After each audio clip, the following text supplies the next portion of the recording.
Jadi dia ketika jebol ternyata dia dikerek naik lagi, volumenya ke create di sini, langsung dia stabil di sini nih.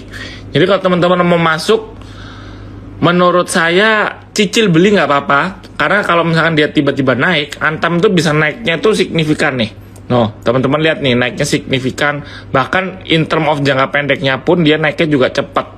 Jadi buat trading jangka pendek, misalkan ya kita asumsi nabung 1 minggu, beli sekali sehari, ketika dia naik jebret, teman-teman harus langsung jualnya cepat juga.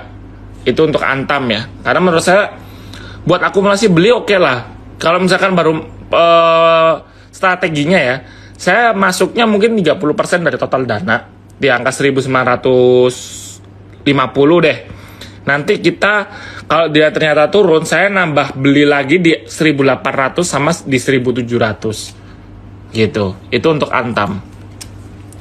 Harum boleh. Harum dia masih bergerak rangingnya juga jangka pendek sih dia buat trading ya. Kalau teman-teman lihat nih, jangka pendek dia trading, buat trading Pak Dinding nih.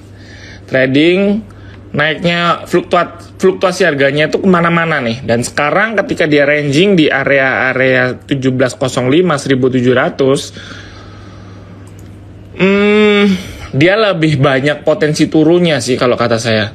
Atau at least dia bakal sideways deh. Dia bakal sideways di sini nih. 1800 sampai 1650. Dia rangingnya di situ. Ini nih. 1650 sampai 1780 atau 1800. Gitu. Raja udah selesai ceritanya karena kita udah mulai banyak dibahas sama orang-orang. Kalau misalkan teman-teman baru masuk, menurut saya dia udah orang-orang yang pada di sini, dia kalau saya bilang memang belum pada jualan. Yang di sini, yang kemarin beli di sini, memang belum, ya udah ada yang jualan tapi belum jualan semua. Tapi dia bakal ranging lama nih untuk Raja. Jadi menurut saya story-nya Raja buat sisi teknikalnya sudah nggak begitu atraktif karena dia bakal ranging terus. Kalau misalkan ditanya dia bakal naik lagi kapan, kalau misalkan dia bisa nembus angka 1100 di sini nih, 1100 kalau dia bisa ketembus ya 1100 1120 dia bisa naik lagi. Tapi kalau misalkan sekarang kan masih di bawah angka 1000 ya.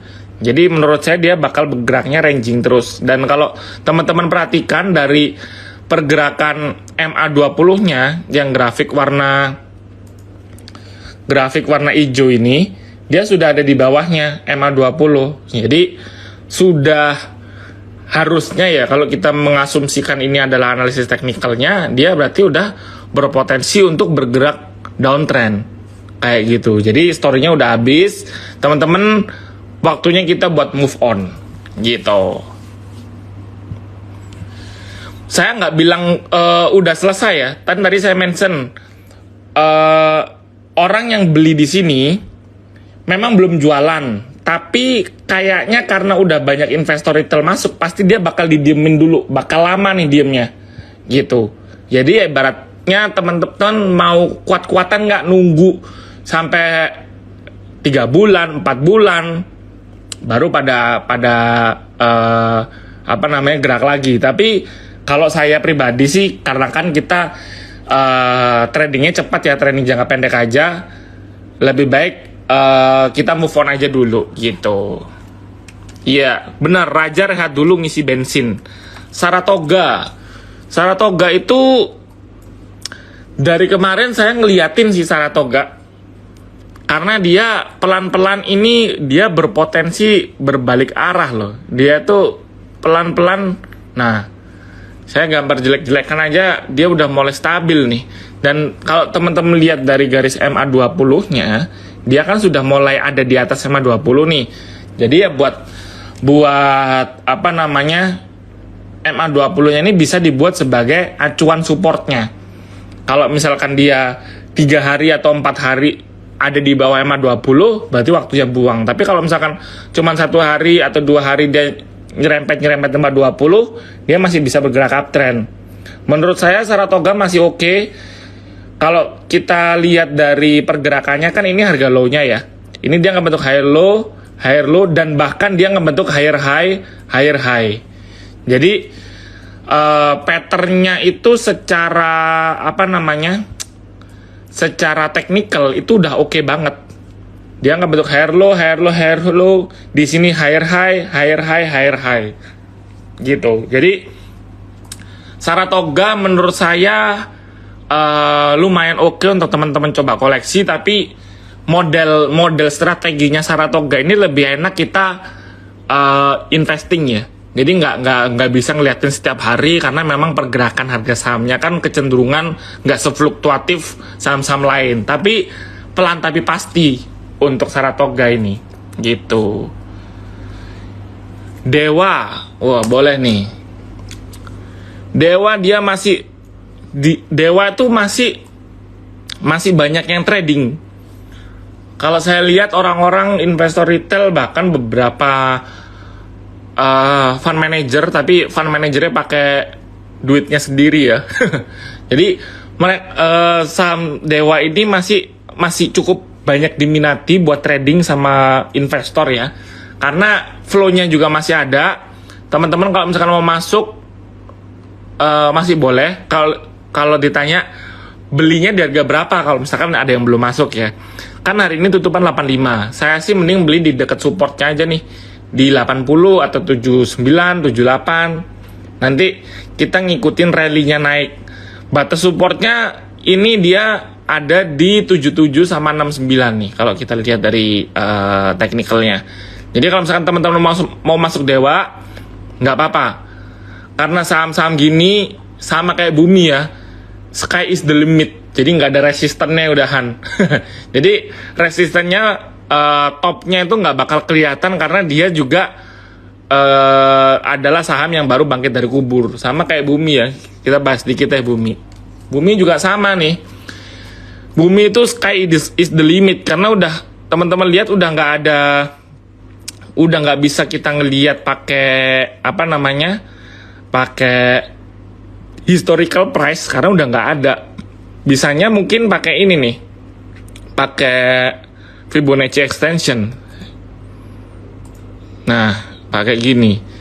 Jadi kalau di sini kan kelihatan nih, dia ada resisten 190. Kalau 190 jebol bisa sampai ke 200, bahkan 250. Tapi ya ingat, ini jangka panjang. Kita nggak ngomong jangka pendek ya. Ini untuk target jangka panjangnya. Kalau misalkan beneran masih bergerak uptrend. Tapi ya menurut saya masih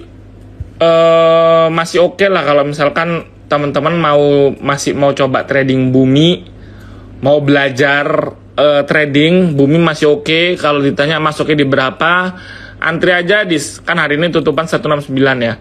Antri aja di 150, 155. Nanti ini nih. Kalau tadi kan saya mention MA20 itu sebagai batasan support. Kalau misalkan nyentuh 3 kali baru dia turun. Tapi ini bumi, teman-teman lihat nih, MA20-nya nggak pernah disentuh. Jadi as long as dia ada jauh di atas garis MA20-nya, sikat aja terus. Jadi nanti kalau misalkan dia udah nyentuh, berarti itu udah sinyal kuat bakal ada berpotensi berbalik arah. Jadi itu waktunya teman-teman buat taking profit. Kayak gitu. Pegas, apakah mulai downtrend? Oke, kita lihat. Pegas sih menurut saya koreksi wajar ya, karena dia udah naiknya cukup, masih tetap tinggi. Maksud saya naiknya Pegas itu udah tinggi. Jadi dia adjusting harganya dulu deh, karena kalau naiknya nggak pakai rem juga dikhawatirkan turunnya juga dalam. Dan sekarang pun karena Pegas ini cepet-cepet koreksi, makanya dia masih bisa stabil di range harga 1800-an. Kalau teman-teman lihat garisnya, 1800 ini merupakan interesting area-nya dia. Soalnya dia beberapa kali ngebentuk resisten di sini. Jadi bisa asumsikan 1800 ini jadi angka supportnya si Pegas. Gitu. Kalau kita lihat berarti apakah dia berpotensi berbalik arah? Dia bisa berbalik arah, berpotensi untuk berbalik arah. Kalau ternyata salah, kita lihat aja support berikutnya untuk Pegas di angka 1720. Tapi kalau pertanyaannya, apakah dia downtrend? Menurut saya enggak, karena dia masih koreksinya itu wajar karena setelah dia naik beberapa waktu terakhir nih. Naiknya dari angka 1.600 sampai ke hampir ke angka 2.000 bahkan untuk si Pegas ini gitu. Jadi ya 1.800 masih cengli lah, masih harga oke lah untuk Pegas ini. BRMS boleh kita bahas.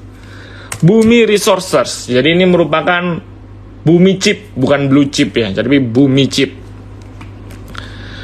Oke, BRMS kalau saya lihat BRMS itu geraknya tuh pelan-pelan ya. Dia sideways di sini, tapi dia naik lagi sideways-nya. Naiknya sekarang di range harga 240 untuk supportnya 258 untuk resistennya. Jadi dia bakal ranging lagi nih di sini nih. Kalau misalkan teman-teman mau akumulasi beli, antri aja di 244, hari ini kan tutupan 244 ya. Besok beli di 244, 242 nggak apa-apa.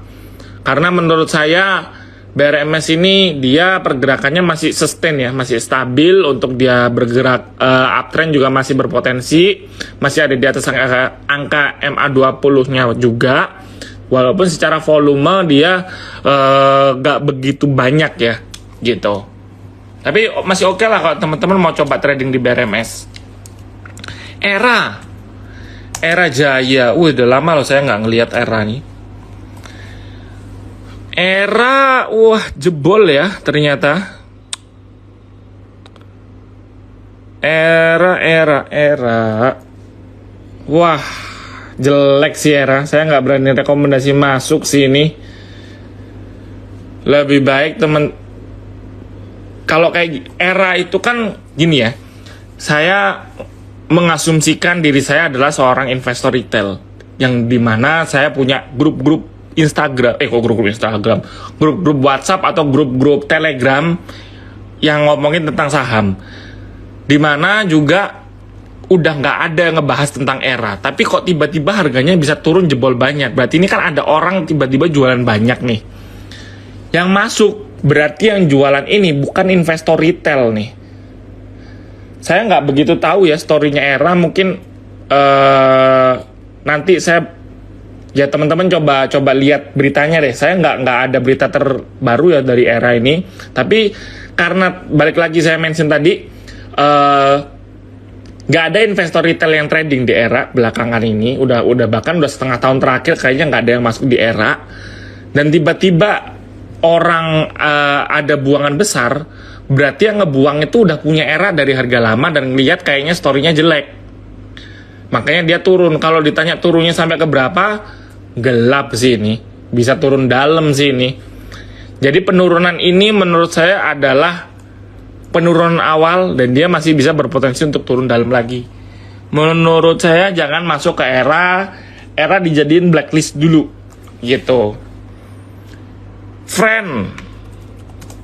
Smartfren kemarin saya kayaknya kasih teman-teman rekomendasi buy di 90-an ya.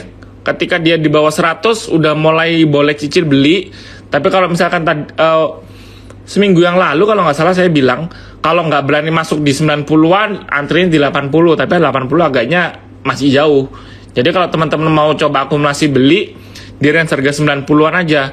Jadi ini kan ada support di angka 93. Jadi kalau misalkan teman-teman mau beli 94 atau 95 aja diantri beli. Hari ini kan tutupan 97. Ya udah kalau misalkan mau makan kanan atau hajar kanan nggak apa-apa.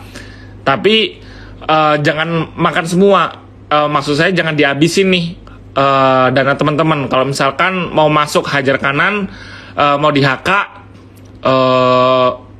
seenggaknya 50%-nya dulu. Karena nanti 50% sisanya buat nampung di angka 94 sama 95-nya.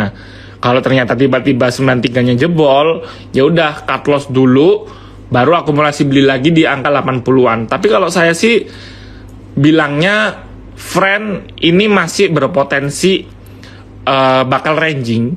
Tapi kalau dia naik pasti teman-teman bakal ketinggalan nih kalau untuk smart friend, karena tipikalnya friend itu dari dulu gitu. Diem lama, ketika tiba-tiba naik udah ketinggalan 10 poin, 20 poin, masuknya telat, jadi harusnya bisa cuannya banyak, cuannya nggak maksimal gitu. Kalau strateginya friend emang dari dulu harus gitu. Kita nampung dikit-dikit-dikit, begitu dia naik, kita cuman following the trend aja, gitu. Aduh maaf. SMGR, Semen Indonesia, boleh kita bahas. Pergerakannya masih belum sustain. Tapi SMGR story-nya, saya ngomongin fundamental sedikit ya untuk SMGR atau si Semen Indonesia ini. Kan proyek IKN udah mulai jelas. Terus properti juga kayaknya biasanya di akhir tahun bakal, sektor properti ya, bakal mulai ngebikin klaster-klaster baru untuk dijual di tahun depan. Berarti dikatakan harusnya demand untuk semen itu bisa mulai naik. Masih bisa mau mulai naik nih, saya bilangnya ya, saya garis bawah ini.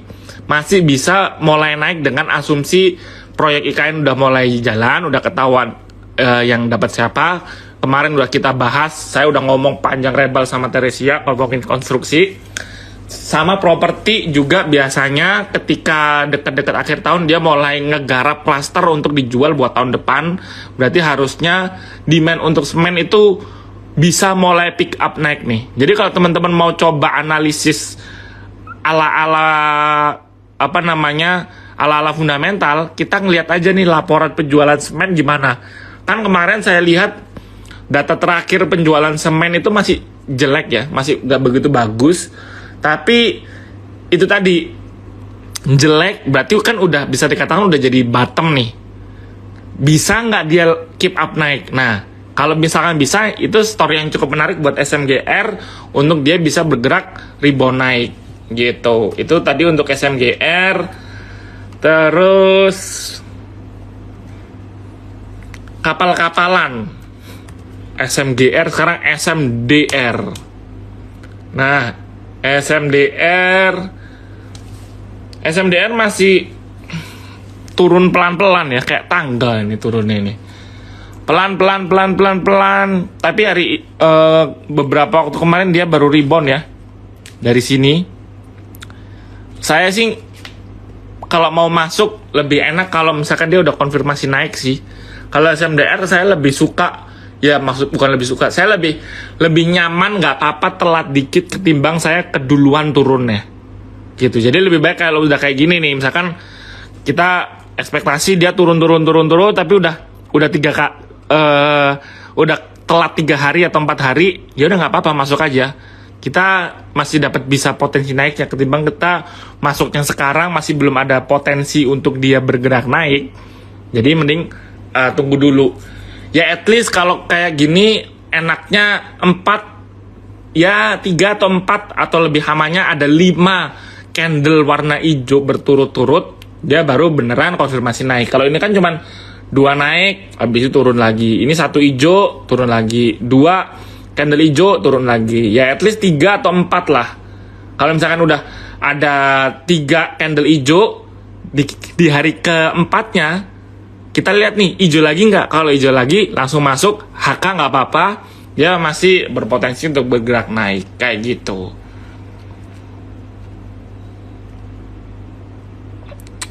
Iya, betul. SMDR juga saham cyclical, jadi buat jangka panjang nggak bagus. Jadi kalau misalkan teman-teman tiba-tiba nyangkut, langsung harus berani cut loss. Kayak gitu. Saham cyclical itu apa? Saham yang ada momennya dia pergerakannya. Kalau Indofood, ICBP itu kan saham lawannya cyclical, saham defensif. Jadi demand selalu ada, orang-orang selalu beli Indomie. Kalau SMDR ini kan dia itu kan ngangkut barang nih. Ngangkut barang biasanya batu bara sih. Itu kan ada musimannya. Biasanya mendekati musim dingin, permintaan untuk pengangkutan barang banyak, tapi ketika musim panas tiba-tiba turun, yaitu salah satu saham cyclical. Atau contohnya misalkan MAPI, itu dia biasanya ramenya itu ketika deket-deket lebaran. Itu pasti kan orang-orang pada belanja, dia naik, tapi setelah itu dia bakal turun. Karena orang-orang udah selesai lebaran, nggak ngapa-ngapain lagi. Jadi ya kecenderungan bakal turun lagi. Yang dimaksud cyclical tuh gitu. Jadi naiknya jelas ada apa namanya? Ada beritanya, turunnya juga jelas gitu.